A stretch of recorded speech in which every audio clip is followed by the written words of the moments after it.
네, 우리는 같은 것을 보고도 전혀 다르게 이야기하는 경우가 있습니다. 마당에 앉은 새 한 마리가 짹짹 소리 내는 것을 보고 우리나라 할머니와 이 미국 할머니가 서로 다르게 말하는데요. 이 우리나라 할머니는 아이고 오늘따라 유독 새가 구슬프게 우네라고 말씀하십니다. 그런데 미국 할머니는 새가 즐겁게 노래를 하네라고 얘기를 하죠. 이 새가 짹짹 소리 내는 것을 보고 왜 이렇게 다르게 이야기를 하는 걸까요? 아마 우리나라 사람은 이 한해 정서, 이 시적인 표현도 보면 새가 짹짹하며 구슬프게 운다라는 그 시인의 정서가 담겨 있듯이 우리나라는 한해의 정서가 들어있기 때문일 것입니다. 우리는 일상에서도 마찬가지입니다. 분명히 똑같은 것을 보고 똑같은 일을 경험합니다. 그런데 그 똑같은 일을 전혀 다르게 바라보고 전혀 다르게 해석하는 경우가 있다라는 것이죠. 왜 이런 차이가 있는 것일까요? 그것은 그 사람의 가치관에 따라, 그 사람이 가지고 있는 정서, 이 세계관에 따라서 삶을 바라보고 세상을 해석하는 것이 완전히 달라지기 때문입니다. 오늘 본문에도 12명의 정탐꾼들이 나옵니다. 분명히 12명의 정탐꾼들은 이 가나안 땅에서 똑같은 것을 보고 똑같은 것을 경험하였는데 그들의 주장은 완전히 달랐습니다. 왜 달랐을까요? 무엇이 이들의 주장을 이토록 다르게 한 걸까요? 드디어 이스라엘이 약속의 땅인 가나안에 목전을 두고 있습니다. 하나님께서는 모세에게 각 지파에게 한 명씩 선발하여서 가나안 땅을 정탐하라라고 하죠. 그렇게 해서 총 12명의 정탐꾼이 가나안 땅으로 보내졌습니다. 가나안 땅으로 보내면서 정탐꾼들에게 임무를 주었는데요. 그 임무가 무엇이었냐? 우리 민수기 13장 17절에서 20절 말씀 보시면요. 모세가 가나안 땅을 정탐하러 그들을 보내며 이르되 너희는 네겝 길로 행하여 산지로 올라가서 그 땅이 어떠한지 정탐하라. 곧 그 땅 거민이 강한지 약한지 많은지 적은지와 그들이 사는 땅이 좋은지 나쁜지와 사는 성읍이 진영인지 산성인지와 토지가 비옥한지 메마른지 나무가 있는지 없는지를 탐지하라라고 하죠. 먼저 그 땅 거민이 강한지 약한지 많은지 적은지 그 수를 알아오라고 합니다. 여러분, 약속의 땅, 이스라엘이 가는 이 약속의 땅을 차지하려면 그 땅에 있는 족속들과 전쟁을 해야 됩니다. 여러분, 그 땅은 그냥 가만히 있는다고 하나님이 거저 주시는 땅이 아니죠. 전쟁을 해서 차지해야 됩니다. 즉 하나님 말씀에 순종함으로 이스라엘 백성들이 차지해야 할 땅이다라는 거죠. 그렇기에 적의 규모를 파악하는 것은 이 중요한 임무였습니다. 또 사는 성읍이 진영인지 산성인지 알아오라고 합니다. 이건 역시 전쟁에 있어서도 중요한 정보죠. 요새화된 성읍에 살고 있는지, 산성이 있다면 어디에 있는지 미리 파악하는 것이 굉장히 유용할 것입니다. 또 다음으로 땅이 좋은지 나쁜지, 토지가 비옥한지 메마른지, 나무가 있는지 없는지를 살펴보고 오라고 하죠. 하나님은 가나안 땅이 젖과 꿀이 흐르는 땅이라고 하셨는데 과연 그러한지 두 눈으로 보고 확인하고 오라고 하는 것입니다. 아마 모세는 이 정탐을 통해서 이스라엘 백성들이 그토록 궁금해하던, 여러분 뭣도 모르고 출애굽해서 따라 나오지 않았습니까? 그래서 가나안 땅이 도대체 뭐길래, 그 땅이 도대체 어떤 땅이길래 얼마나 궁금하지 않았을까요? 그 궁금해하던 가나안 땅의 호기심을 만족시켜주고 하나님이 우리에게 주신 약속의 땅이다라는 확신을 가지기를 바랐을 것입니다. 그래서 이 정탐을 보낸 거죠. 이 정탐꾼들은 이러한 임무를 받고 정탐하러 떠났습니다. 그리고 40일 동안의 정탐을 무사히 마치고 돌아오게 되죠. 그리고는 모세와 아론과 온 이스라엘 자손들 앞에서 이 임무 수행에 대한 보고를 하게 됩니다. 민수기 15장 25절에서 29절 말씀인데요. 40일 동안 땅을 정탐하기를 마치고 돌아와 바란 광야 가데스에 이르러 모세와 아론과 이스라엘 자손의 온 회중에게 나와 그들에게 보고하고 그 땅의 과일을 보이고 모세에게 말하여 이르되 당신이 우리를 보낸 땅에 간즉 과연 그 땅에 젖과 꿀이 흐르는데 이것은 그 땅의 과일이니이다. 그러나 그 땅 거주민은 강하고 성읍은 견고하고 힘이 클 뿐 아니라 거기서 아낙 자손을 보았으며 아말렉인은 남방 땅에 거주하고 헤딘과 여부스인과 아모리인은 산지에 거주하고 가나안인은 해변과 요단가에 거주하더이다. 지금 이 정탐꾼들이 다 보고를 하는 것이죠. 이 보고를 요약해 보면요. 첫째, 가나안 땅은 매우 비옥한 땅이다. 젖과 꿀이 흐르는 땅이 맞다, 사실이다. 이 정탐꾼들은 이것을 그 땅의 과일을 직접 가져와서 보여주면서 이 사실을 입증했습니다. 또 둘째, 이 가나안에 사는 주민들은 매우 크고 강하다. 성읍도 크고 견고하다. 심지어 28절 하반부에 보면요, 거기서 누구를 보았다고 합니까? 아낙 자손을 보았다고요. 여러분, 이 아낙 자손은 네피림의 후손인데요, 이 네피림은 큰 거인, 용사들을 말합니다. 그러니까 한마디로 힘이 세고 키가 큰 거인족을 봤다라는 거죠. 여러분, 이 정탐꾼들이 보고한 내용을 유심히 보면요, 이 그 땅에 젖과 꿀이 흐르는 땅이다라는 것에 강조가 있을까요? 아니면 그 땅 주민들은 강하고 성읍은 견고하다라는 것에 강조가 있을까요? 여러분, 다시 27절, 28절 말씀을 보실까요?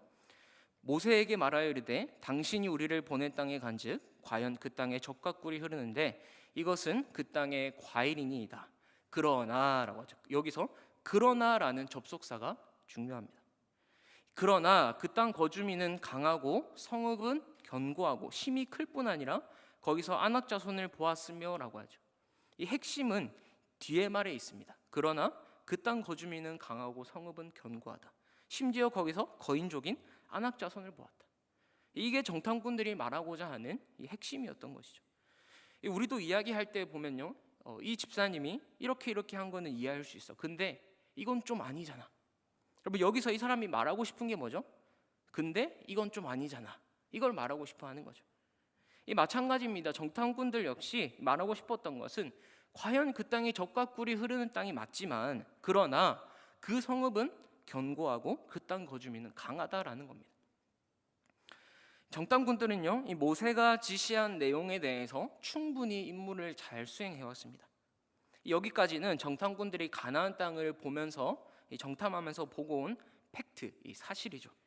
그 땅은 젖과 꿀이 흐르는 땅이다. 그 땅에 사는 주민들은 매우 크고 강하다. 이것은 팩트입니다. 사실입니다. 이 보고가 잘못된 것이 아니죠. 임무를 잘 수행해서 그 팩트를 잘 파악해 온 것입니다. 그런데 이 보고를 들은 이스라엘 백성들이 술렁술렁 거리기 시작했습니다. 정탐꾼들이 가져온 과일을 보고 정말 젖과 꿀이 흐르는 땅인가 봐라고 말하는 사람이 있는 반면에 거의 대부분의 사람들이 그 땅 주민들이 크고 강하다라는 소리에 이 지레 겁먹어서 우리가 과연 그 땅을 취할 수 있을까라는 여론이 형성된 것 같습니다. 그러자 정탐꾼 중에 한 명인 갈렙이 술렁거리기 시작하는 백성들을 조용히 잠재우고 담대하게 말합니다. 13장 30절 말씀에 갈렙이 모세 앞에서 백성을 조용하게 하고 이르되 우리가 곧 올라가서 그 땅을 취하자. 능히 이기리라. 이 갈렙이 불안한 느낌을 감지했는지 백성들을 조용히 시키고 믿음으로 선포합니다. 우리가 올라가서 그 땅을 취하자. 능히 이기리라. 그런데 바로 뒤이어 함께 같이 갔던 이 다른 정탐꾼들이 이게 맞다고 호응을 해주지 않고 초를 칩니다. 31절 말씀 보실까요? 그와 함께 올라갔던 사람들은 이르되 우리는 능히 올라가서 그 백성을 치지 못하리라. 그들은 우리보다 강하니라. 우리는 그 주민들을 이기지 못한다. 그들은 우리보다 강하다. 그러니 당연히 올라갈 수 없다라고 말하는 거죠. 심지어 32절에 보면요, 그 정탐한 땅을 악평하기 시작합니다. 32절, 이스라엘 자손 앞에서 그 정탐한 땅을 악평하여 이르되 우리가 두루 다니며 정탐한 땅은 그 거주민을 삼키는 땅이요 거기서 본 모든 백성은 신장이 장대한 자들이며. 33절도 볼까요? 거기서 네피림 후손인 아낙 자손의 거인들을 보았나니 우리는 스스로 보기에도 메뚜기 같으니 그들이 보기에도 그와 같았을 것이니라. 이 아낙 자손의 거인들을 보니까 지금 우리 스스로 뭐와 같다고 하는 거죠? 메뚜기 같다는 거예요. 그리고 그들이 보기에도 그와 같았을 것이다. 우리는 메뚜기다라는 겁니다. 여러분, 정탐꾼들이 돌아와서 이 보고한 팩트에 대한 견해는 지금 둘로 나누어지는 것을 우리가 볼 수 있습니다. 분명히 12명의 정탐꾼들은 40일 동안 같은 것을 보고 왔지만 갈렙과 여호수아는 우리가 능히 이길 수 있다. 그 땅을 취하자라는 입장이었고 이 다른 10명의 정탐꾼들은 우리는 이길 수 없다. 그들은 우리보다 강하다. 올라갈 수 없다. 우리는 스스로 보기에도 메뚜기다라고 하는 것입니다. 여러분, 같은 것을 보고도 왜 이렇게 다른 주장, 다른 결론이 나오는 것일까요? 이 정탐꾼들의 보고를 들은 백성들 사이에서 큰 동요가 일어났습니다. 온 회중이 밤새도록 부르짖으며 통곡합니다. 왜요? 이제 우리가 여기서 죽게 되었다라는 거죠. 차라리 우리가 애굽 땅에서 죽거나 아니면 광야에서 죽었으면 좋았을 것을 왜 우리를 가나안 땅에 인도해서 칼에 죽게 만드냐고 지금 모세와 아론을 원망하기 시작합니다. 여러분, 이 정탐 꿈들의 보고를 듣고 백성들이 두려워하는 마음은 생길 수는 있어요. 당연히 겁나죠. 당연히 두렵습니다. 한 번도 제대로 된 전쟁을 해본 적이 없는데 무슨 수로 저 안악자손, 저 거인족들을 물리치고 땅을 차지할 수 있겠습니까? 당연히 앞이 막막하죠. 두려운 마음이 드는 것은 어쩌면 당연합니다. 여러분, 그런데 그러면 어떻게 해야 될까요? 하나님 앞에 엎드려 부르짖고 통곡하는 기도를 드려야죠.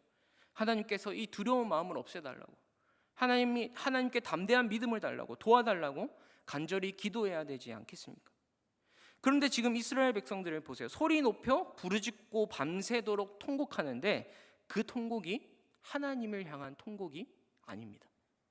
하나님을 향한 통곡이 아니라 모세와 아론을 향한 원망, 나아가 하나님을 향한 원망과 불신앙으로 이어지는 것이죠. 여기서 저는요, 여러분, 우리가 두려워하는 마음이 들 수는 있어요. 살다 보면 하나님보다 세상이 더 커 보일 때도 있고, 또 그 세상의 거대함 앞에 우리 자신이 무너질 때가 참 얼마나 많이 있습니까? 낙심되고 좌절되고 도저히 할 수 없을 것 같고 막막하고, 우리는 연약한지라 세상 속에서 이러한 두려움을 겪게 되죠. 그런데 그때 중요한 것이 뭐냐면 그 두려운 마음을 가지고 하나님 앞에 나아가느냐 나아가지 않느냐, 그 다음 우리의 액션이 중요하다라는 겁니다. 하나님께 나아가 하나님 앞에서 부르짖느냐, 아니면 좌절과 낙심 속에서 세상의 소리에 귀 기울이느냐.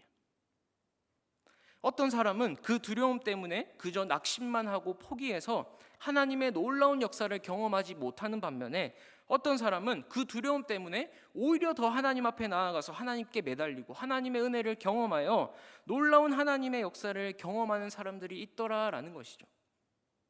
여러분, 저와 여러분은 전자입니까? 후자입니까?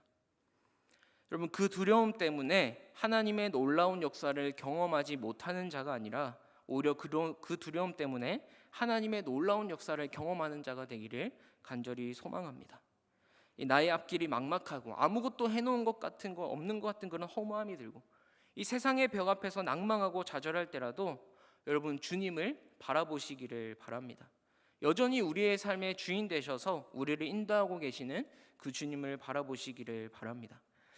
이렇게 이스라엘 백성들은 지금 우리가 다 죽게 되었다고 모세와 아론을 원망하죠. 나아가 하나님이 우리를 가나안 땅으로 인도하는 것이 우리를 죽이려고 인도한다라고 이 악담까지 퍼붓기 시작합니다. 민수기 14장 3절에서 4절 말씀 보실까요? 어찌하여 여호와가 우리를 그 땅으로 인도하여 칼에 쓰러지게 하려 하는가? 우리 처자가 사로잡히리니 애굽으로 돌아가는 것이 낫지 아니하랴. 이에 서로 말하되 우리가 한 지휘관을 세우고 애굽으로 돌아가자 하매. 지금 백성들이 뭐라고 합니까? 애굽으로 돌아가자. 여러분, 아무리 그래도 그렇지 지금 이 애굽으로 돌아가자라는 말이 여러분 말이 되는 건가요? 하나님과 모세를 버리고 새 지도자를 세워서 애굽으로 돌아가는 겁니다. 애굽에서 그렇게 노예살이하면서 그렇게 고통받고 그렇게 괴로워했는데 하나님이 그 울부짖음을 들으셔서 애굽에서 놀라운 기적으로 구원해내셨는데 다시 애굽으로 돌아가는, 얼마나 이 배은망덕한 이야기입니까? 하나님께서 자신들에게 베푸신 그 구원과 은혜는 기억조차 하지 못하고 지금 이 얼마나 어이없는 일, 상황이 벌어지고 있는 걸까요? 애굽 땅에서 일어난 이 10가지 재앙들 생각해 보십시오. 바다가 갈라지는 홍해 사건, 광야에서 구름 기둥, 불 기둥, 또 하늘에서 만나와 메추라기를 내려주시는 것. 하나님께서 이스라엘 백성들에게 이제껏 얼마나 많은 이러한 시각적인 자료들을 통해서 하나님이 누구신지를 보여주고 알려주셨습니까? 내가 바로 천지 만물을 지은 하나님이다. 온 우주 만물이 다 내 손 안에 있다. 너희를 구원한 하나님은 전능하시고 능치 못하실 일이 없다. 그러한 내가 너희의 하나님이 되고 너희는 나의 백성이 되리라. 여러분, 하나님이 어떠한 분인지 수많은 시각적인 자료들로 알려주셨습니다. 이 모든 일에 이스라엘 백성들은 그저 가만히 있는 거 말고는 한 게 없죠. 아니, 한 거라고는 불평불만이었습니다. 물이 없다 불평하면 물 주시고, 먹을 게 없다 하면 고기를 주시고, 낮에는 사막의 뜨거운 햇볕 속에서 구름 기둥으로 인도하시고, 또 밤에는 영하로 떨어지는 추위에서 불기둥으로 인도해 주시고 놀라운 하나님의 은혜를 경험한 이스라엘 백성들이었습니다. 그리고 하나님은 지금 이들을 가나안 땅으로 인도하시는 것이 복 주시기 위해서 인도하시겠다라고 하시는데, 심지어 그 가나안 땅을 차지하는 것도 내 말에 순종만 하면 된다라고 하시는데, 지금 이스라엘 백성들을 보십시오. 하나님의 구원과 은혜를 잊어버리고 하나님을 배반하고 다시 애굽으로 돌아가자라고 합니다. 그럼 제가 예전에는 이 이스라엘 백성들이 좀 부러웠습니다. 놀라운 기적들을 체험하고 직접 내 눈으로 바다가 갈라지는 것을 보고 거대한 구름 기둥도 보고, 와, 나도 한번 저렇게 눈으로 보고 싶다. 기적을 체험하면 하나님을 더 잘 믿을 수 있지 않을까라고 생각을 했는데, 여러분, 이런 이스라엘 백성들을 보면요, 이 기적 너머에 있는 하나님을 보지 못하면 그 어떤 기적을 경험해도 아무 의미가 없습니다. 아무리 놀라운 기적을 보고 경험해도 그 속에서 하나님을 발견하지 못하면, 그 속에서 하나님이 나의 하나님이 되지 못하면 아무 소용이 없더라라는 거죠. 우리는 눈에 보여지는 그 기적 자체를 중요하게 생각할지 모릅니다. 그래서 신비한 경험을 하면 대단한 것처럼 여기죠. 그런데 그 어떤 신비한 경험을 한다 해도 우리가 말씀의 사람으로 변화되지 않으면요, 아무 소용이 없다라는 겁니다. 왜냐하면 하나님이 기적을 보여주시고 이 신비한 경험을 하게 하시는 것은 결국 그 이면에 하나님이 어떤 분인지 알아라라는 거죠. 그래서 하나님의 사람으로 세워져 가는데 그 목적이 있기 때문입니다. 여러분, 다시 본문으로 돌아와서요, 이러한 악담을 퍼붓고 하나님을 배반하는 이스라엘 백성을 지켜보던 갈렙과 여호수아, 이 갈렙과 여호수아가 자기들의 옷을 찢고 회중들에게 이렇게 말합니다. 오늘 본문 6절에서 9절 말씀인데요, 그 땅을 정탐한 자 중 눈의 아들 여호수아와 여분의 아들 갈렙이 자기들의 옷을 찢고 이스라엘 자손의 온 회중에게 말하여 이르되, 우리가 두루 다니며 정탐한 땅은 심히 아름다운 땅이라. 여호와께서 우리를 기뻐하시면 우리를 그 땅으로 인도하여 들이시고 그 땅을 우리에게 주시리라. 이는 과연 젖과 꿀이 흐르는 땅이니라. 다만 여호와를 거역하지는 말라. 또 그 땅 백성을 두려워하지 말라. 그들은 우리의 먹이라. 그들의 보호자는 그들에게서 떠났고 우리는 여호와는 우리와 함께 하시느니라. 그들을 두려워하지 말라 하나. 이 여호수아와 갈렙의 요점은 정리하면 아주 간단합니다. 임마누엘의 하나님, 즉 하나님이 우리와 함께 하시는데 무엇이 두렵겠는가? 그러면서 하는 말이 그들은 우리의 먹이다라고 얘기하죠. 하나님이 함께 하신다면 우리가 그들의 메뚜기가 아니라 그들이 우리의 먹이라는 것입니다. 아까 10명의 정탐꾼들이 우리 스스로 보기에도 메뚜기 같다라고 말했던 거 기억나시죠? 그런데 여호수아와 갈렙은 반대로 그들이 우리의 먹이라는 거예요. 여러분, 메뚜기와 먹이, 어떻게 이렇게 다르게 볼 수 있는 걸까요? 12명의 정탐꾼들은 다 같이 40일을 다니면서 분명히 같은 기간에 같은 장소에서 같은 것을 보고 같은 것을 경험하고 왔습니다. 그런데 어떻게 이렇게 완전히 다른 결론이 나오는 걸까요? 여러분, 그것은 바로 똑같은 것을 보더라도 어떠한 관점으로 보느냐의 차이입니다. 어떠한 관점으로, 어떠한 시각으로 보느냐에 따라 우리가 메뚜기처럼 보일 수도 있는 것이고, 반대로 그들이 우리의 먹잇감으로 볼 수 있는 것이죠. 여호수아와 갈렙은 하나님이 주시겠다고 약속한 땅을 믿음의 눈으로 바라보았습니다. 똑같은 것을 보고도 우리가 능히 이길 수 있다라고 말한 것은 하나님이 우리와 함께 하신다는 그 믿음의 눈을 가지고 그 땅을 바라본 것이죠. 적들이 아무리 강해도 하나님이 함께 하시면 우리가 이긴다는 거죠. 능히 이길 수 있다라는 그 믿음의 눈으로 본 것입니다. 여기서 중요한 것은, 여러분, 적들이 강한 것은 분명히 팩트입니다. 명백한 사실입니다. 어느 순간 갑자기 그들의 키가 작아지거나 막 약해지지 않아요. 누가 봐도 그들에 비하면 이스라엘 백성이 메뚜기인 게 맞습니다. 여전히 그들은 요새화된 성읍에서 살고 있고 여전히 그들은 강합니다. 무슨 말입니까? 그 상황과 환경은 바뀌지 않는다라는 거죠. 여전히 상황과 환경은 암담한 현실 그대로다라는 겁니다. 그러나 하나님이 지금껏 우리를 어떻게 인도하셨는지, 우리에게 베푸신 그 놀라운 은혜, 그 구원과 인도하심이 있었기 때문에 여기까지 올 수 있었던 것 아니냐. 지금 여호수아와 갈렙이 이렇게 얘기하는 거죠. 마찬가지다.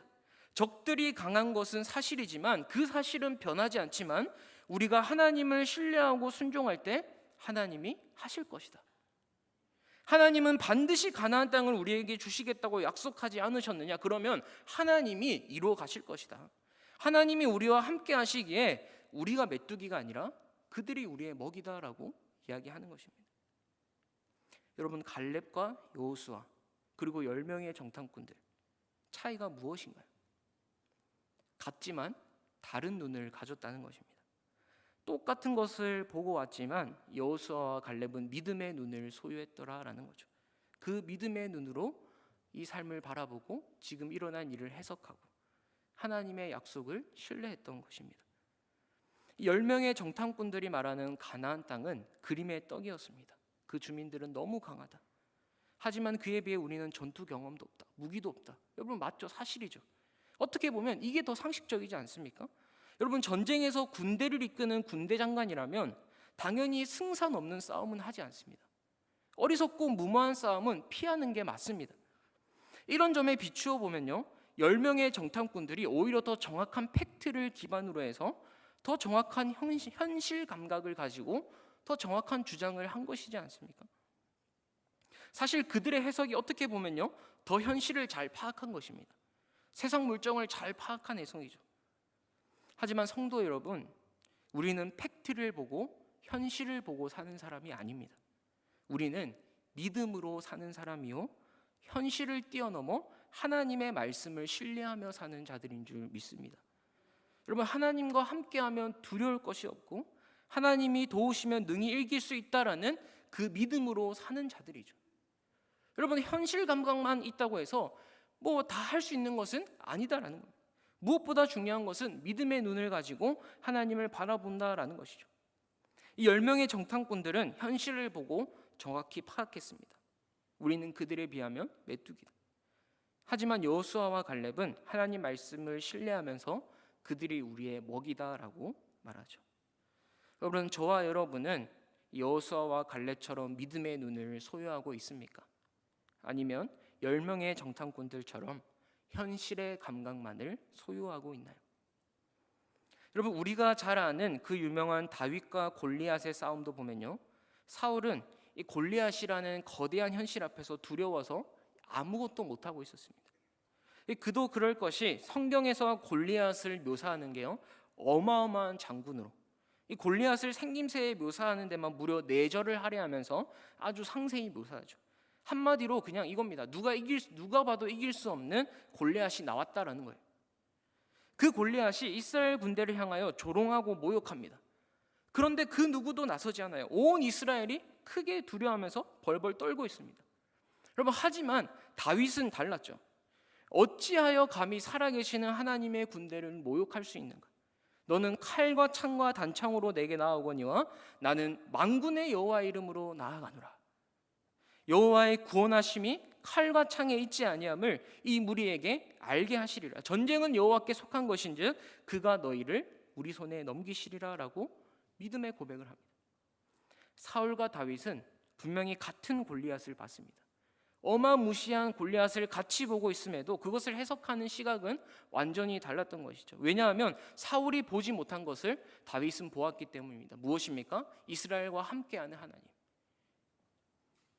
사랑하는 성도 여러분, 우리가 어떠한 시각을 가지고 이 삶을 해석하느냐에 따라서 우리의 삶이 달라집니다. 같은 것을 보고 같은 상황을 겪어도 우리는 다르게 해석할 수 있습니다. 왜요? 전능하신 하나님을 소유한 그 믿음의 눈을 가졌기 때문이죠. 여러분, 혹시 미국의 유명한 방송인인 오프라 윈프리에 대해서 들어보신 적이 있으신가요?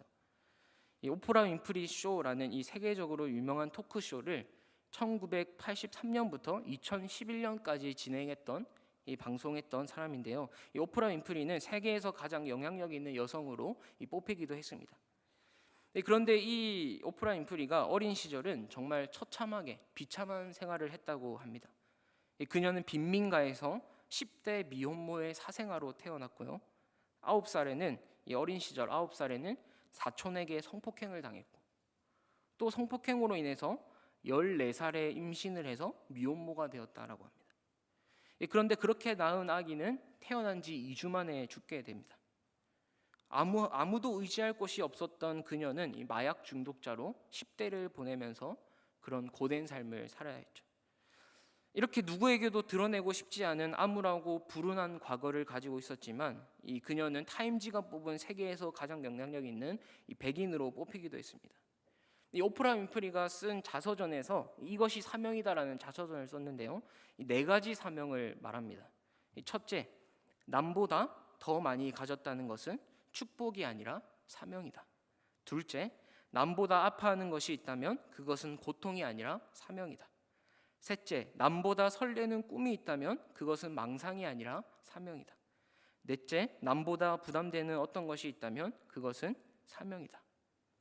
이 오프라 윈프리는 가난함과 아픔 속에서 자랐지만 이 과거에 닥쳤던 자신의 모든 일을 인생의 사명으로 받아들였습니다. 자신의 지우고 싶은 과거도 또 지금의 부유함도 그런 모든 것들을 인생의 사명으로 여긴 거죠. 무엇이 그렇게 할 수 있었을까요? 그것은 바로 하나님을 믿은 후로부터 자신의 삶을 바라보는 그 시선이 달라졌기 때문입니다.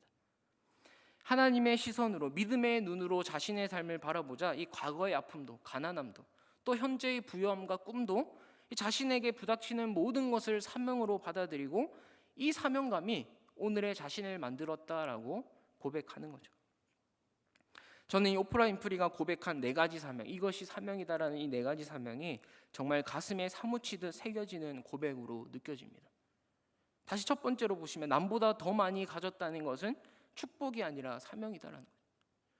여러분 두 사람이 있습니다. 생각해 보십시오. 똑같이 하나님이 주시는 물질의 축복을 받았어요. 한마디로 부유하게 살아갑니다. 그런데 한 사람은 그 물질을 그저 하나님이 주신 축복으로만 여기면서 삽니다. 반면에 또 다른 사람은 똑같이 부유하지만 이것을 그저 축복으로만 여기지 않고 이웃을 돌아보고 가난한 자를 섬기고 돕는 그런 사명자로 살아가는 것이죠. 또 남보다 아파하는 것이 있다면 그것은 고통이 아니라 사명이라고 합니다. 여러분 우리가 아파하는 것이 있다면 그것은 단지 고통으로 끝나는 것이 아니라 그 고통이 사명이 된다라는 거죠. 왜요? 우리가 보는 시선, 그 시각, 하나님을 믿은 후로 우리에게는 믿음의 눈을 가진 자들이 있기 때문이라는 것이죠. 저희 아버지가 갑작스러운 가스 폭발 사고로 돌아가시고 난 뒤에요. 저희 어머니는 한동안 너무 힘들어하시고 특히 교우들 장례식장을 잘 못 갔습니다. 장례식장에 가면 계속 아버지 생각이 나고 그때 그 아픈 기억을 떠올랐기 때문이죠. 그걸 떠올려지니까 힘드셨겠죠. 그랬던 저희 어머니가 한 1년이 지나더니 경조부에 들어갔습니다. 그러더니 교우들 장례식장들을 막 다 따라다니는 거예요. 뭐 위로 예배, 입간 예배, 발인 예배 다 가서 같이 예배 드리고 찬송 부르고. 그래서 제가 어느 날 어머니께 물어봤습니다. 엄마 이제는 장례식장 다녀도 괜찮아? 라고 물어봤습니다. 그랬더니 어머니가 하는 말씀이 이제는 이 일이 너무 행복해 라고 얘기하는 겁니다. 여러분 너무 아파서 고통스러웠던 일이 이제는 오히려 나와 같은 아픔을 겪는 사람들을 위로해주는 사명자가 된 것입니다. 여러분 기독교는요 아픔을 겪지 않는 것이 아닙니다. 아무리 예수님을 믿어도 누구나 다 자연재해 혹은 질병에 혹은 예기치 않은 사고에 다 아픔을 겪고 슬픔을 겪고 고통을 겪게 되죠. 그러나 기독교 신앙은요 아픔이 아픔으로 끝나는 것이 아닙니다. 처음에는 그것이 고통이었으나 하나님 앞에서 치유되어지고 회복되어져서 하나님의 시선으로 그것을 바라보기 시작하면 하나님의 시선으로 나의 삶을 바라보기 시작하면 그것이 도리어 사명이 되더라라는 것입니다. 그 아픔을 누구보다 잘 알기에 그 사람을 누구보다 잘 이해해주고 위로해줄 수 있는 사명자가 되는 것이죠. 여러분 많은 사람들은 견디기 힘든 현실 속에서 왜 나에게 이런 고통이 찾아왔는가 원망하고 좌절합니다.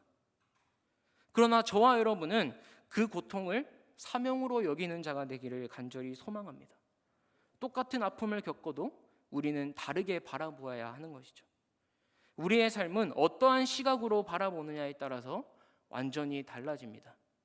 여러분 오늘 말씀에 나오는 갈렙과 여호수아 많이 가나안 땅에 들어가게 되었죠. 그 현실을 믿음의 눈으로 바라보았더니 가나안이라는 현실에 들어갈 수 있는 사람이 된 것입니다. 여러분 똑같은 상황을 겪어도 누구는 좌절하고 낭망하지만 누구는 그것을 사명으로 받아들입니다.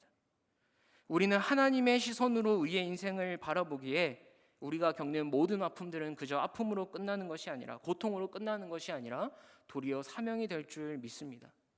여러분, 우리의 인생이라는 여정 가운데 수많은 일이 일어나죠. 좋은 일도 일어나고 나쁜 일도 일어나고. 여러분, 그러나 좋은 일이든 나쁜 일이든 그 어떤 일이든 우리가 어떻게 생각하고 어떠한 관점으로 보느냐에 따라서 그것이 나의 사명이 될 수도 있고 좌절의 씨앗이 될 수 있습니다. 우리 각자의 삶의 문제 속에서 크고 여러 가지 그런 일들 가운데서 오늘 이 여호수아와 갈렙처럼 믿음의 눈을 가지고 바라보는 저와 여러분이 되기를 간절히 소망합니다. 우리는 세상 사람들과 똑같은 오늘을 살아갑니다. 같은 오늘을 살아가죠.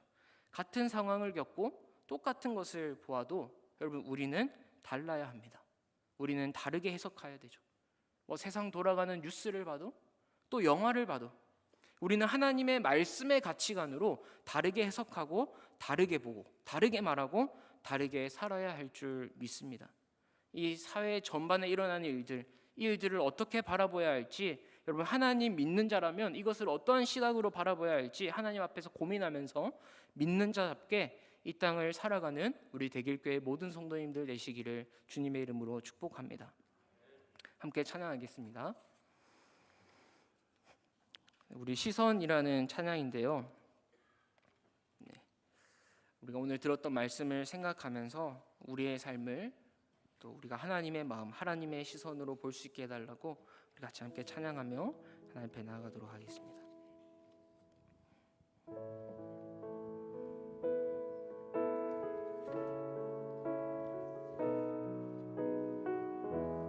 내게로부터 눈을 들어, 내게로부터 눈을 들어 주를 보기 시작할 때 주의 일을 보겠네. 내 작은 마음 돌이키사 하늘에 꿈꾸게 하네. 주님을 볼 때 모든 시선을 주님께 드리고 살아계신 하나님을 느낄 때 내 삶은 주의 역사가 되고 하나님이 일하기 시작하네. 다시 1절 찬양합니다. 내게로부터 눈을 들어 주를 보기 시작할 때 주의 일을 보겠네. 내 작은 마음 돌이키사 하늘에 꿈꾸게 하는 우리의 눈을 들어 주님을 볼 때 모든 시선을 주님께 드리고 살아계신 하나님을 느낄 때 내 삶은 주의 역사가 되고 하나님이 일하기 시작하네. 2절 찬양합니다. 성령이 나를 변화시켜 모든 두려움 사라질 때 주의 일을 보겠네. 황폐한 땅 한가운데서 주님 마음 알게 되리. 주님을 볼 때 우리 고백합니다. 모든 시선을 주님께 드리고 전능하신 하나님을 느낄 때 세상은 주의 나라가 되고 하나님이 일하기 시작. 모든 시선을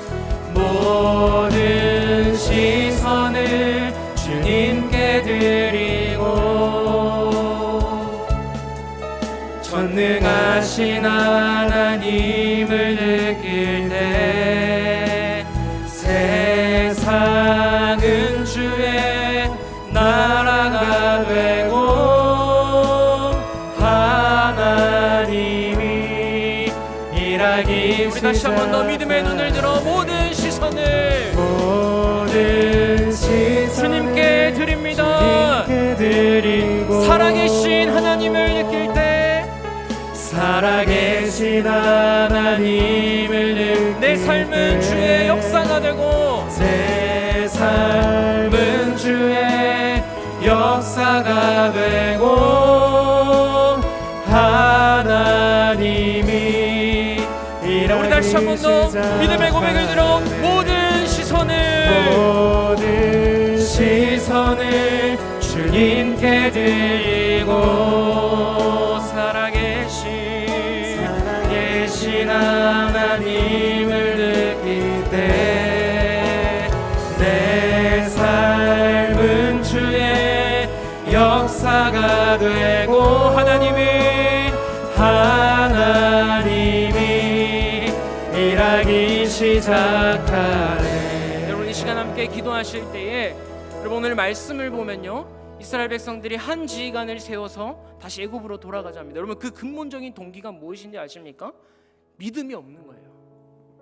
하나님을 바라볼 줄 아는, 그 약속을 신뢰할 줄 아는 믿음이 없는 겁니다. 여러분 그런데 중요한 것은요 그 믿음을 통해서 우리가 주님의 나라와 주님의 역사를 볼 수 있다라는 것입니다. 여러분 그 믿음이 없이는 하나님을 기쁘시게 하지 못한다라고 얘기하죠.